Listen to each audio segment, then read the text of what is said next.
Indian cinema में करण जौहर का production house धर्मा production ने अपनी पहचान बखूबी बनाई है। इस प्रोडक्शन हाउस की नींव उनके पिता यश जौहर ने साल 1979 में रखी थी। राज खोसला की दोस्ताना फिल्म को साल 1980 में इन्होंने प्रोड्यूस किया था, जो कि डेब्यू फिल्म भी बनी थी। इसमें अमिताभ बच्चन और शत्रुघ्न सिन्हा लीड रोल में नजर आए थे। जीनत अमान एक्ट्रेस थी और ये ब्लॉकबस्टर हिट हुई थी। हालांकि कुछ समय बाद धर्मा प्रोडक्शंस के अंतर्गत बनी फिल्में फ्लॉप भी होने लगीं। काफी भारी नुकसान इन्हें झेलना पड़ा। ऐसे में ये नौबत तक आ गई कि यश जौहर द्वारा खरीदी प्रॉपर्टीज भी बिक गईं। हाल ही में एक इंटरव्यू में करण जौहर ने इस बारे में खुलकर बात की। करण ने कहा, दोस्ताना के बाद पापा की लगातार 5 फिल्में फ्लॉप हुईं। उनके एक छोटा सा एक्सपोर्ट बिजनेस था जो वो चाहते थे कि मैं संभालूं। उस दौरान पापा फिल्में फाइनेंस कर रहे थे। फाइनेंसर्स हमें पैसे देते थे और हम जब उन्हें वापस करते थे तो उस पर इंटरेस्ट देते थे। जब पहली फिल्म फेल हुई तो मेरी मम्मी हीरू जौहर ने नानी का घर बेचा, और जब दूसरी फिल्म फ्लॉप हुई तो उन्होंने अपने जेवर बेचे। दिल्ली में मेरे पिता की प्रॉपर्टी थी जो उन्हें बाद में वो भी बेचनी पड़ी। ये सभी कहानियां मैंने सुनी हैं और अपनी आंखों से ऐसा घर में होते देखा भी है।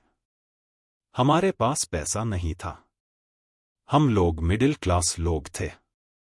धीरे धीरे अपर मिडिल क्लास हुए और अब जाकर अमीर हुए हैं। हमारी टेबल पर रोज खाना होता था। मैं अच्छे स्कूल से पढ़ा हूं। मेरे पापा अच्छी गाड़ी चलाते थे, पर हम कभी देश से बाहर घूमने नहीं गए क्योंकि हम अफोर्ड नहीं कर सकते थे। पापा मुझे हमेशा एक प्रिंस की तरह फील कराते थे।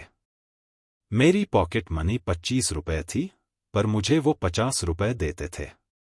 मेरा वजन भी पापा की वजह से बढ़ा क्योंकि उन्होंने मुझे बिगाड़ा हुआ था। सब कुछ दिया था उन्होंने मुझे। फिर धर्मा प्रोडक्शन की तीसरी, चौथी और 5वीं फिल्म ने अच्छा पैसा कमाया। तभी पापा इस दुनिया को अलविदा कह गए। मैंने धर्मा को संभाला। कितना पैसा हमने कमाया। जब मेरे हाथ में धर्मा की कमान आई मुझे गर्व होता है कि मैं अपने पिता का सपना जी पा रहा हूं। मैं बहुत मेहनत करता हूं। कितनी बार ऐसा होता है, मैं 18 घंटे काम करता हूं। नेशनल हॉलिडे और छुट्टी वाले दिन काम करता हूं। 16 से 20 घंटे रोज काम कर रहा हूं। 5 घंटे सोता हूं। बहुत मुश्किल से मैंने ये पैसा कमाया है। तो मैं अगर अमीर हूं तो अपनी मेहनत से हूं। मैं क्यों माफी मांगू इसके लिए। मुझे जो पसंद होता है मैं उस पर पैसा खर्च करता हूं।